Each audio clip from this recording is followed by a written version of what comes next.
My name is Andrew Biankin. I run the Pancreatic Cancer Research Group, and together with Sean Rimmond we co-lead the Australian Pancreatic Cancer Genome Initiative.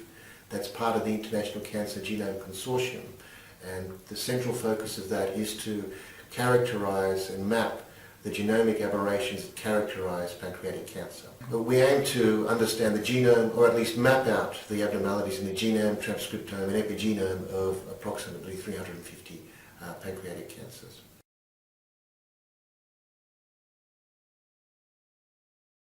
So some of the questions that biologists ask and clinicians will ask is, number one, is there a variant in our genes of interest, or is there a particular pathway affected? What groups of genes overlap with particular pathways, and start to understand how those mutations are relevant to the biology that they're seeing.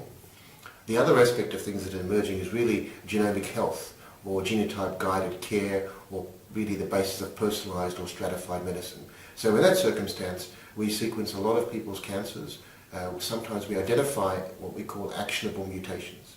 So for example, pancreatic cancer doesn't have a lot of therapies that are effective, but we know that it's effective in some subgroups of patients. So the important aspect of that is really matching the right patient to the right treatment at the right time, at the right cost, and with the right outcome.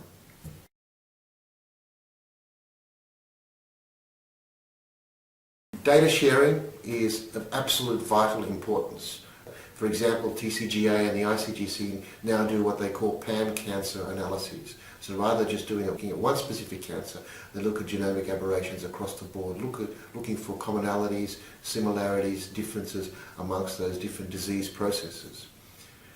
Not only is it important from a clinical perspective, but it's also important from understanding the underlying pathophysiology of disease, particularly cancer, looking at the particular mutation spectra, looking at environmental exposure, looking at gene-environment interactions, and that really requires large data sets. So really the single study approach for these sorts of data is not going to be as powerful as pulling all these data sets together. This project funded by ANZ enables us to integrate these data sets, pull data sets in from different areas, enhance and enrich our data sets, and start to compare what we have generated ourselves together with publicly available data sets. And so rather than doing them in a snapshot manner, we have them all together in one place where we can access them directly and start to make direct comparisons.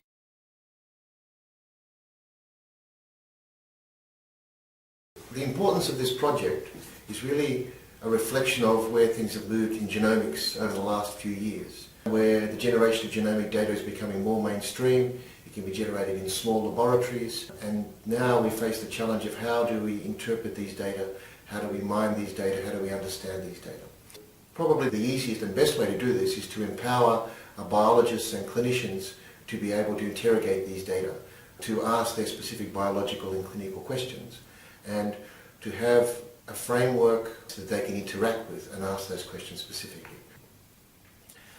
The project itself enables people such as myself and our team, which have both a biology and a clinical background, to be able to look at those data sets, understand them in a way that's relevant to them. And under the hood is where the action takes place, where pre-written code and software enables researchers to do that. I can add, this is a tremendous advance for laboratories because it really accelerates productivity. Automation or partial automation and training of biologists and clinicians in this area is incredibly important. For example, several members of our team, one's a gastroenterologist, others are medical oncologists, will now interrogate genomic data, then go to genome browsers or viewers like RGV, verify those visually, and so they understand enough about genomics to be able to interpret the findings without the necessity to rewrite code and write the algorithms that allow these the mutation calls to be made. It really enables them to do these analyses or self-service bioinformatics, and then that accelerates them to publications. So in the future, the aim would be to enhance the existing workflows and to build on those with new algorithms, new tools, so that they're all in one unique interface. So researchers can utilise that to mine and interrogate their data. Well, this project funded by ANZ is key to doing that, and certainly a solid platform to keep building and building on.